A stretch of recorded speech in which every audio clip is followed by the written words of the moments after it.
하나님 이름에 합당한 예우, 이런 제목으로 같이 은혜를 나누겠어요. 여러분, 예로부터 한국을 가리켜서 뭐라고 그래요? 동방예의지국이다, 그렇게 얘기들을 했어요. 말이 될지 모르겠지만 하나님 나라 모형인 교회는 동방예의지국이 아니라 우주예의지국이라 이렇게 표현하면 어떨까, 그런 생각을 해봤습니다. 왜냐?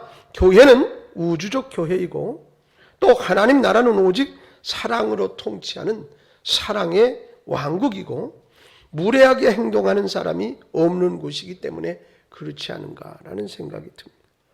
여러분, 예는 도요, 말씀입니다. 말씀. 그리고 말씀은 일종의 질서예요. 하나님의 혼돈의 하나님이 아니라 하나님은 어떤 하나님이냐? 질서의 하나님이라. 제가 청년 시절에 어느 기도원회를 갔습니다. 그래서 막 한참 은혜를 받고 그리고서는 이제 다 같이 기도하겠습니다. 그러는데 자리 정리를 먼저 합시다. 그때가 겨울이었습니다. 근데 뭐라고 하냐면 강사님이 자기가 이제 겉옷을 다 이제 풍성한 걸 입었던 것을 잘 정리를 해서 개라고 그래요. 그리고 오른쪽에다 질서 있게 줄 맞춰서 쫙 놓으라고 그래요. 그리고 가방을 가져왔으면 왼쪽에, 성경 찬송은 바로 앞에 정확하게 잘 줄 딱 맞춰서 깨끗하게. 하나님은 질서의 하나님입니다. 우리도 질서 있게, 기도도 그렇게 준비 있게 정성을 다해서 해야지, 그렇게 말씀하시는데 공감이 갔어요. 공감이. 여러분, 그래서 하나님은 예의 근본이라 말할 수 있습니다. 그래서 하나님의 자녀된 성도가 예의를 쫓아 행동하는 것은 당연한 일이라. 여러분, 무례함은 성도의 표가, 성도의 어떤 의미가 아니라 할 수 있겠습니다. 그런데 가끔은 안타깝게도 교회에서도 그런 무례함이 드러날 때가 있어서 안타깝습니다. 아버지 하나님께서 우리에게 허락하신 은혜 안에 산다면 그 질서를 잘 지켜갈 수 있으리라 믿습니다. 교회가 하나님의 이름을 존귀케 하는 것이 아니라 질서를 어그러뜨리면 하나님의 이름을 욕되게 할 수도 있다는 말이죠. 여러분, 우리가 해외를 나가면 대한민국 사람이에요. 근데 가끔은 이제 일본 사람, 중국 사람, 대한민국 사람 다 비슷하게 생겼잖아요. 그래서 가끔은 어느 나라 사람이냐고 이렇게 물어보기도 합니다. 장사하는 사람들은 하나라도 더 팔아야 되니까 야오 그리고 빨리 막 지금 일본 말로 뭐라고 막 그러고 부르고 막 그래요.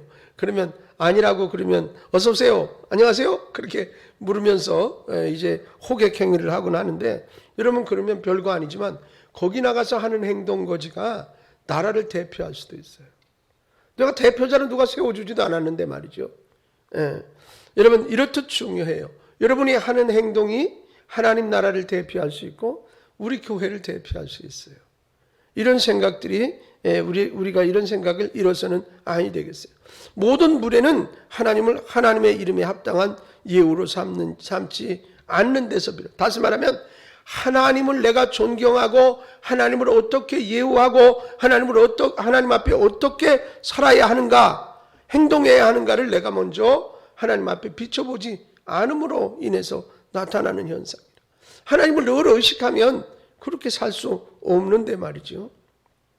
여러분, 여호와께서 그의 이름에 합당한 영광을 돌리라고 오늘 시편 29편 2절에 말씀하고 있음을 볼 수가 있어요. 여호와께 그의 이름에 합당한 영광을 돌려라.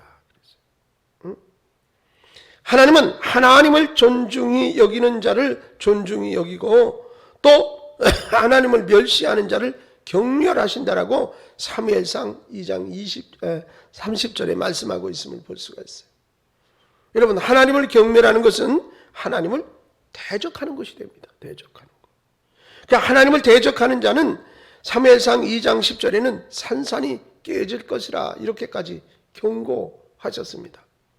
그러면 하나님을 하나님의 이름에 합당한 예우로 섬긴다는 것은 무엇을 말하는 것일까요? 어떻게 하는 것이 하나님을 하나님의 이름에 합당하게 섬기는 것일까? 먼저는 하나님을 사랑하고 즐거워하고 하나님을 사랑하는 최상의 표현이 예배인 것이라.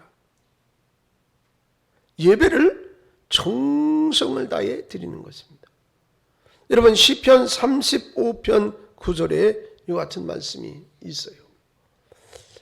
내 영혼이 여호와를 즐거워하며 그의 구원을 기뻐하리로다. 여러분 사랑하는 사이는 사랑하는 이의 이름만 들어도 마음이 설레고 즐겁지 않습니까? 그저 좋습니다. 기쁘기만 합니다. 왜 그렇습니까? 사랑하기 때문에 그래요. 성도를 사랑하시는 하나님의 마음을 성경은 어떻게 표현하고 있는가 하면 이사야 43장 1절에는 내가 너를 구속하였고 내가 너를 지명하여 불렀나니 너는 내 것이라 그렇게 말씀하세요. 또 이사야 43장 4절에는 내가 내 눈에 보배롭고 존귀하다라고 표현하고 계세요. 하나님이 그렇게 또 말씀하십니다. 스바냐 3장 17절에는 그가 너로 말미암아 기쁨을 이기지 못하며 기쁨을 이기지 못하며 너를 잠잠히 사랑하시며 너로 말미암아 즐거이 부르며 기뻐하리로다. 그렇게 말씀하고 계십니다.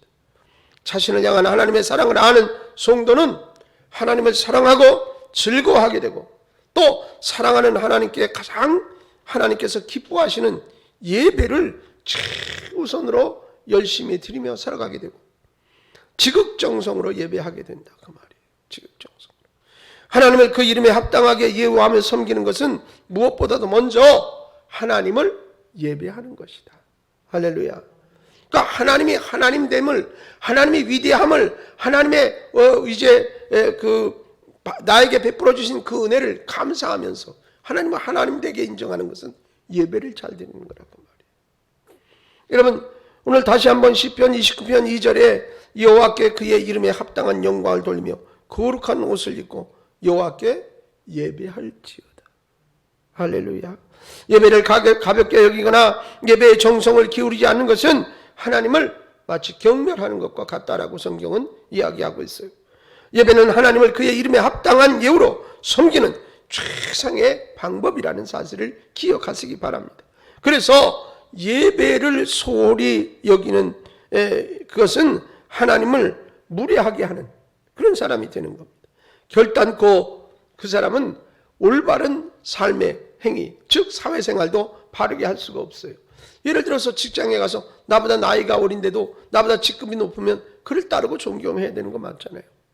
근데 가가지고 나이도 나보다 어린 게 그럼 회사 못 다녀요.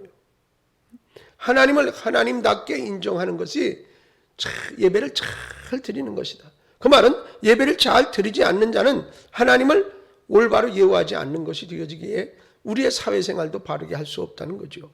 여러분 그래서 조화를 이루는 건강하고 아름다운 삶을 살아갈 수 있도록 우리가 하나님을 하나님답게 인정하고 예배하는 일에 최선을 다해야 할 줄로 믿습니다.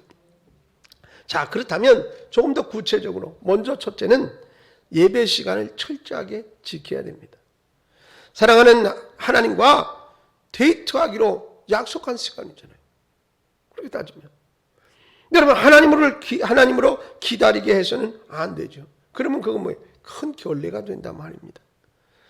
미리 가서 준비하고 기다려야 되는 거예요. 모든 예배 순서에 진지하게 참여해야 합니다.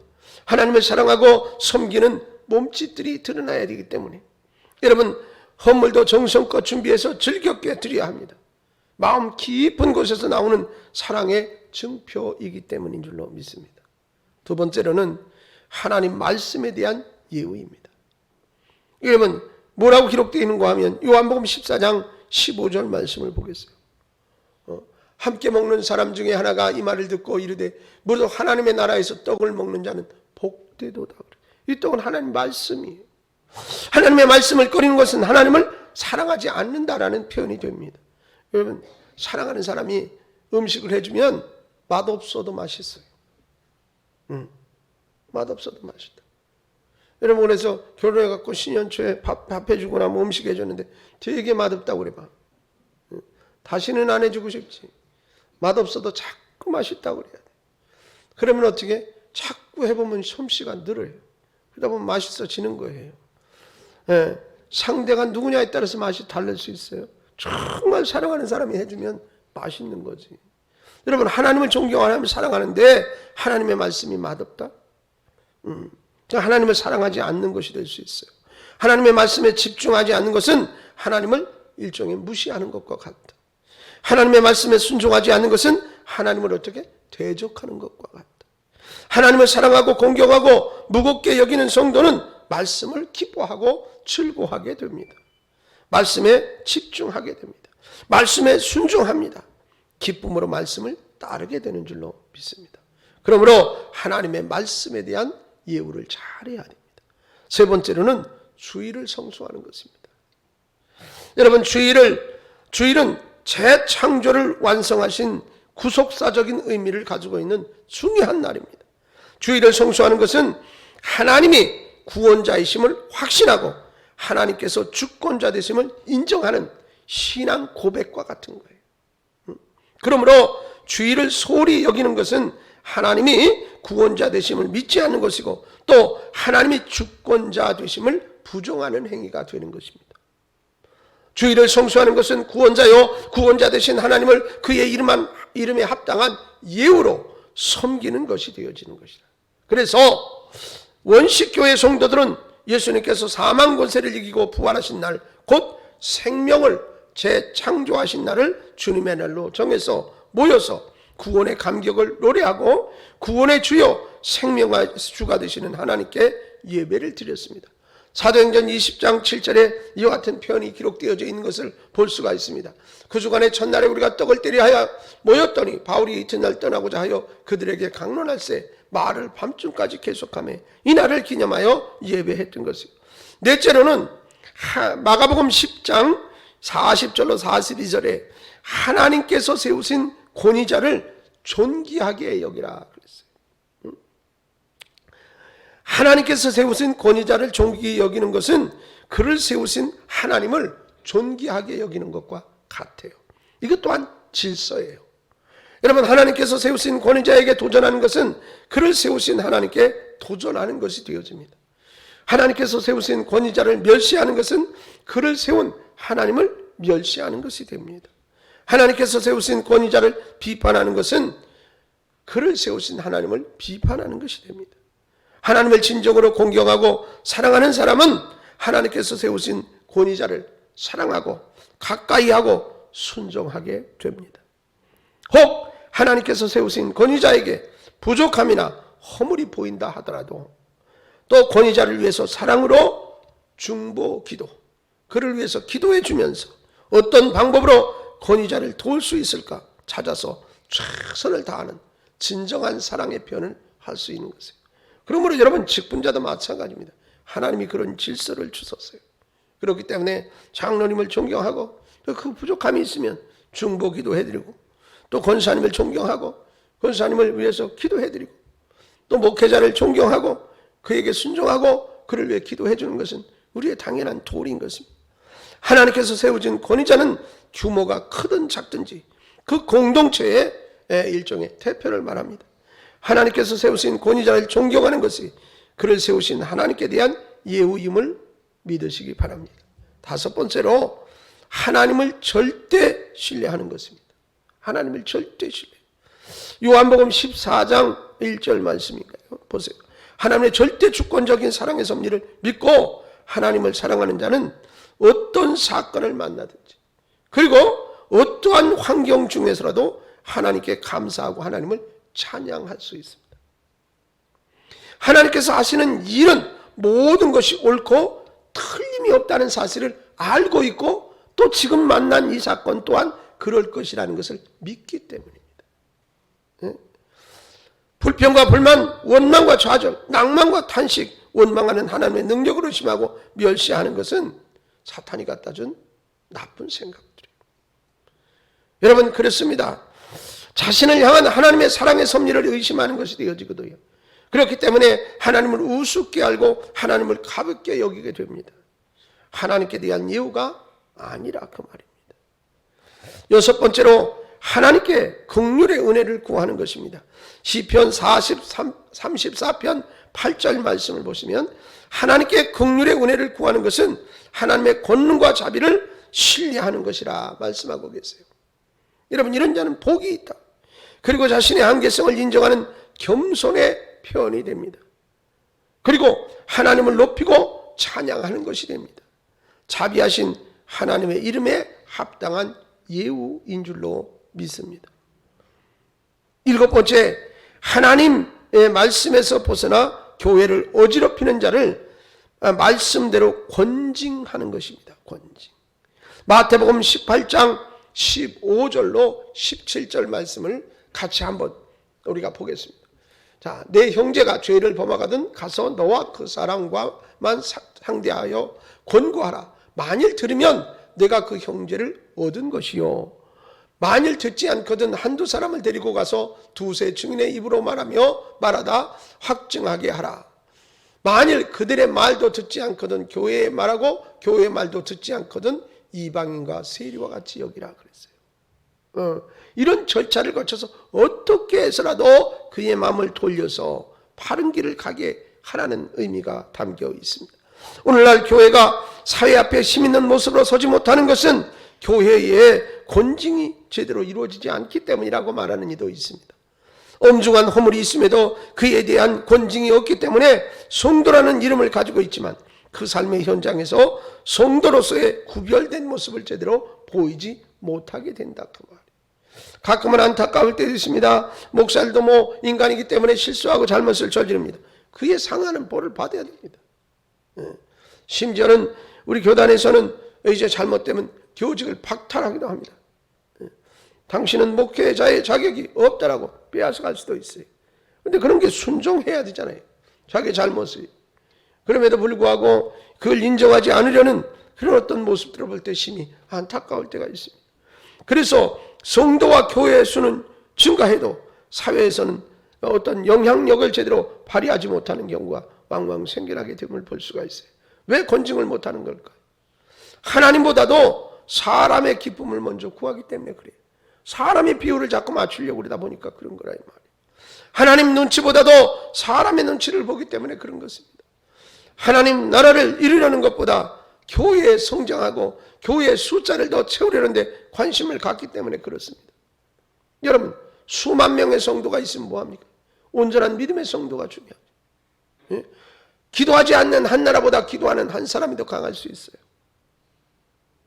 여러분, 하나님의 뜻을 이루기보다 목회 성공이라는 사심에 매여 있기 때문에 그런 일이 일어나요. 기억하세요. 하나님의 관심은 교회 성장이 아니에요. 하나님 나라의 확장에 있습니다. 말이 같은 것 같지만 전혀 다릅니다. 그러므로 하나님 나라의 확장에 저해가 되는 허물은 엄하게 권징하고 다스려야 한다는 것입니다.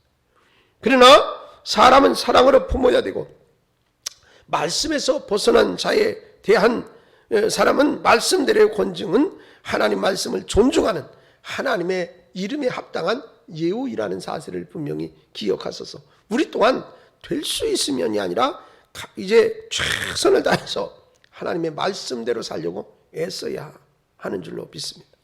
8번째는 하나님의 형상대로 지음받은 사람을 차별하지 않고 한결같이 존중하고 사랑하는 것입니다. 네, 잠언 14장 31절 말씀을 보면 가진 것이 없다고 해서 힘이 없다고 해서 약하다고 해서 그를 조롱하거나 그를 멸시하는 것, 그를 지으신 하나님을 조롱하고 그 하나님을 멸시하는 것이 돼요. 그러니까 여러분 사회 학교에 이런 데 보면 왕따가 나오고 이런 것들이 나오는 건 이건 하나님의 법칙에 어긋나는 거예요. 만약에 예를 들어서 그런 일에 가담한 이들 중에 그리스도인이 있다면 뭘 잘못 알고 있어요? 여러분, 차이는 있으나 차별하지 않고 모두를 한결같이 사랑하고 존중히 여기고 섬기되 주님을 섬기듯 해야 한다고 성경은 이야기하고 있단 말이에요. 그렇게 하는 것이 주님의 이름에 합당하게 예우하는 것인 줄로 믿습니다. 세상에 많은 사람들에게 손가락질을 당하고 학교에서는 왕따를 당하고 그래서 소외를 당한다 하더라도 교회라는 공동체에 들어와서는 정말 인간답고 하나님의 형상답게 존경받을 수 있는 곳이어야 바른 교회입니다. 아시겠어요? 여러분 그런 마음을 가지셔야 돼요. 누가 우리 교회 오든 그를 어떻게 최상의 대접을 해야 한다. 예. 저는 가끔은 교회 목사님들이나 손님들이 여러분 오실 때 있습니다. 그러면 될 수 있으면 잘 대접하려고 그래요. 왜? 주의 종들을 그렇게 한꺼번에 모셔가지고서 대접할 수 있는 기회가 쉽지 않잖아요. 성경에 보니까 그들을 잘 대접하면 복도 주신다는데. 여러분 그 외에 다른 사람도 마찬가지. 교회 어떤 때는 다른 사람들이 그래요. 코로나 이렇게 있고 그럴 때 왜 교회 문을 자꾸 열어놓느냐고. 교회 문은 열려 있어야 되는 거예요. 코로나 들어오면 어쩔 수 없는 거지. 어떡하란 말이에요. 화장실도 좀 이용해야 되고. 이 근처에 보면 우리 공원에 화장실이 없어요. 그러니까 저희 교회로 오시거든요. 그 화장실은 저기 있어요. 좀 깨끗하게 사용하면 좋은데 어떤 분은 또 그렇지 않은 분도 있어요. 그렇지만 여러분 교회에서 그런 사랑조차도 베푸지 못하면 교회냐고요? 청소하시는 분들이 조금 어려울 수 있어요. 근데 그런 걸 못하면 되겠느냐고요? 누구나 들어와야 돼요. 누구나. 또 지나가다가 전에 어떤 분이 그런 간증을 했어요. 어렸을 때 저희 교회 학교 다니고 성탄절에서 연극 연습도 하고 이런 기억을 가지고 있는데 어떻게 하다 보니까 고등학교 때부터 신앙생활을 안 하고 결혼하고 사회생활하고 이러다가 보니까 너무 힘든 일을 만났어요. 그래서 이 세상 이렇게 살아서 뭐하나? 끝내야지. 나 때문에 다른 사람도 괴롭다. 그리고서는 술을 잔뜩 먹고 비틀비틀 걸어가다 보니까 갑자기 뻘건 십자가가 자기 눈앞에 확 나타나더라는 거예요. 근데 보니까 어느 동네에 있는 조그만 교회예요. 그런데 그 십자가가 갑자기 쳐다보는 순간 눈물이 막 나더래요. 그러면서 옛날에 교회 학교 다닐 때 성탄절에 연극 연습도 하고 그런 생각이 나서 자기도 모르는 사이에 누가 하지도 않았는데도 그냥 끌려 들어가듯이 교회 문을 열고 들어가서 시골 교회라 방석이 이렇게 하나를 깔고 뒤에서 무릎을 털컥 꿇었는데 누가 뭐라고도 안 했는데 그 하나님이 이제 왔냐? 그러는 것 같더라는 거예요. 펑펑 울었다는 거예요. 펑펑. 지금 그분이 장로님이세요. 교회 문 안 열렸어 봐요. 들어가고 싶었는데 못 들어가 봐요. 그 한 영혼 어떡할 거예요? 여러분 교회는 좀 달라야 돼요. 하나님의 형상을 닮은 모든 사람을 차별해서는 안 된다. 사랑으로 대해야 한다. 그런데 어떻게? 주님을 섬기듯 해야 한다. 여러분이 다른 사람을 최상으로 대해야 나도 최상의 대접을 받을 수 있어요. 주님 말씀하시잖아요. 이 땅에서 어떻게 했느냐에 따라 하늘에서도 풀고 매인다고. 할렐루야. 그렇게 하는 것이 주님의 이름에 합당한 예우라는 것이다. 9번째는 이웃을 비판하지 않는 것이래요. 로마서 14장 10절로 12절 말씀에 비판할 분은 오직 하나님 한 분밖에 안 계시다는 거예요. 하나님만이 하실 수 있는 행위를 내가 해서 안 된다. 그건 일종의 월권입니다. 남을 비판하는 것은 하나님의 자리에 앉아서 하나님의 행세를 내가 하는 것이 된다. 그 말이에요. 물에도 이런 무례가 없지 않아요? 여러분 하나님의 이름을 망령되이 일컫는 죄를 범하는 것이 됩니다. 그러므로 하나님의 이름만 합당한 예의일 수가 없다. 마지막 끝으로 하나만 더 말씀드리고자. 열째, 인생사 범사를 하나님의 결제를 받아서 행하는 겁니다. 결제. 에베소 5장 10절 말씀 보세요. 주를 기쁘시게 할 것이 무엇인가 시험하여 보라 그랬어요. 다윗이 범사에 하나님께 먼저 여쭤보고 하나님의 제가를 받아 행하는 것이 성경을 통해서 계속 드러나고 있음을 볼 수가 있어요. 하나님 올라갈까요? 내려갈까요? 하나님 어떻게 할까요? 물어요. 빼사. 여러분 하나님 앞에 잘 물을 수 있기 바랍니다. 하나님 앞에. 하나님의 결제 없이 자기 마음대로 전결 처리하는 것은 하나님을 능멸하는 것이 됩니다. 전결 처리하는 것은 하나님의 왕 되심과 주인 되심과 주권자이심을 무시하는 것이라. 자기가 자신의 삶의 왕이고 주인이고 주권자가 되어 행하는 것이 된다 그 말입니다. 하나님께 결제를 올리지 않고 자기 마음대로 정결 처리함으로 낭패를 당할 경우를 한번 생각해 보세요. 아담의 경우가 그렇습니다. 아담의 아내 하와가 사탄의 가모니설에 미혹돼서 금단의 열매인 선악과를 따먹었습니다. 그리고 남편인 아담에게도 선악과를 먹도록 권했어요. 아담은 최종 결정권자가 아니기에 마땅히 하나님께 어떻게 해야 돼? 결제를 올렸어야 맞아요. 사실 결제를 올릴 사안도 아닙니다. 주권자이신 하나님의 말씀은 너무나 확실하고 사실 단호했기 때문이지요. 뭐라고 그래요? 창세기 2장 16절 17절에 동산 각종 나무의 열매는 내가 임의로 먹되 선악을 알게 하는 나무의 열매는 먹지 말라. 내가 먹는 날에는 반드시 죽으리라 하십니다. 그래도 아내의 제안을 받았을 때 하나님께 결제를 올렸어야 맞다. 제 아내 하와가 선악과를 먹고 나에게도 먹도록 권하는데 어찌할까요? 이렇게 하나님께 결제를 올렸다면 하나님께서 다시 한번 분명히 말씀을 해주셨을 거예요. 먹지 말라. 먹으면 반드시 죽으리라. 그러나 아담은 하나님께 결제를 올리지 않고 사랑하는 아내의 말만 듣고 자기 마음대로 결정해서 선악과를 먹습니다. 결과는 하나님의 말씀대로 아담과 하와 그리고 그의 후손된 모든 인생들이 죽게 된 것이라. 아브라함의 경우를 한번 보겠습니다. 하나님께서는 아브라함에게 그의 자손이 하늘의 별처럼 창대하게 되리라 약속을 해주셨어요. 그러나 100세에 가깝도록 후손이 없습니다. 초조하다 못해 포기한 상태가 되지요.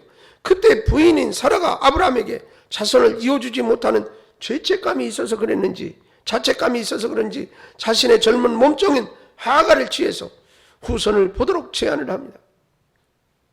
아브라함도 아담과 마찬가지입니다. 하나님의 언약의 말씀을 확실하고 단호하니 100세가 아니라 그 이상의 나이를 먹어도 하나님의 말씀이 이루어지는 때를 기다렸어야 맞습니다. 그러나 아브라함은 사라의 말에 솔깃해서 하나님 앞에 결제를 올리지 않고 자기 마음대로 전결 처리를 해버리고 말았어요. 아들을 낳았습니다. 이스마엘입니다. 오늘의 아랍 족속의 조상입니다. 하나님은 약속하신 대로 아브라함이 100세 되던 해에 사라에게서 이삭을 낳게 하셨습니다. 그러나 정결 처리한 결과는 너무나 혹독합니다. 아브라함 당대부터 지금까지 정결 처리로 얻은 아랍 족속과 언약의 자손인 이스라엘은 혈투를 계속하고 있지 않습니다. 지난날의 사건은 종말 시대를 살아가는 자들에게 교훈과 거울로 보여주기 위해서 기록했다고 했습니다. 아담과 아브라함이 사건을 반면 교사로 우리가 삼아서 범사에 하나님께 먼저 결제를 올리고 가부간에 하나님의 제가를 받아 행해야 합니다.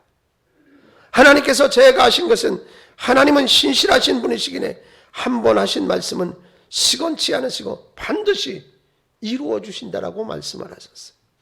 하나님께 결제를 올린다는 것은 무엇을 말하는 것일까요? 기도하는 것을 말합니다. 기도로 하나님께 여쭙는 겁니다. 범사의 기도보다 앞서는서는 안 된다, 그런 말이 되겠습니다. 여러분, 당연히 내가 매일 했던 일이라 할지라도 하나님 앞에 제가 해야 합니다. 기도해야 합니다. 결제 없이, 곧 기도 없이 자기 생각대로 자기 멋대로 판단하고 결정해서는 안 됩니다. 행해서는 안 됩니다. 월권입니다. 하나님을 경멸하는 무리한 행위가 된다. 먼저 기도가 습관화 생활에 되는 여러분이 되시기를 주님의 이름으로 축원합니다. 이번 신방을 하면서 기도를 얼마나 했는가, 어떤 기도 제목을 가지고 기도하고 있는가를 점검했어요. 남은 12월 이제 얼마 남지 않았는데 우리가 무슨 일을 행하든 하나님 앞에 결제를 받자. 하나님 앞에 기도하고 행하자. 하나님 앞에 기도하자. 여러분, 하나님께서 좋아하시는 교회, 하나님께서 좋아하시는 성도는 범사에 하나님을 하나님 이름에 합당한 예우로 섬기는 성도, 그런 성도가 많은 교회인 줄로 믿습니다.